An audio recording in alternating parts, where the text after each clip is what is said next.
लोणारमध्ये नियमबाह्य दारू विक्री, प्रशासन कारवाई करणार का? लोणार शहरात देशी दारूचे दुकान नियमांना डावलून सकाळी 5 वाजता उघडले जाते आणि रात्री 12 वाजता बंद केले जाते, अशी गंभीर बाब समोर आली आहे. प्रत्यक्षात शासनाने दिलेल्या परवानगीनुसार या दुकानांची वेळ सकाळी 10 ते संध्याकाळी 10 इतकीच निश्चित असताना उघडपणे नियमांचे उल्लंघन होत असल्याचे दिसून येत आहे.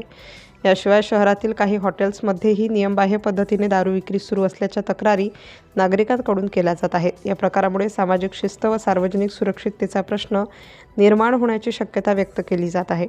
या संपूर्ण प्रकरणाचा पडदा उघडीत आणण्याचे कार्य सामाजिक नेते विनायक मापारी यांनी केले असून त्यांनी संबंधित प्रशासनाचे लक्ष या गंभीर विषयाकडे वेधले आहे. नियमांचे स्पष्ट उल्लंघन होत असताना प्रशासन यावर कारवाई करणार का, असा प्रश्न आता नागरिकांमधून उपस्थित केला जातोय. प्रशासनाने याकडे गांभीर्याने लक्ष देत तात्काळ तपास करून दोषींवर कायदेशीर कार्यवाही करावी, अशी अपेक्षा व्यक्त होत आहे.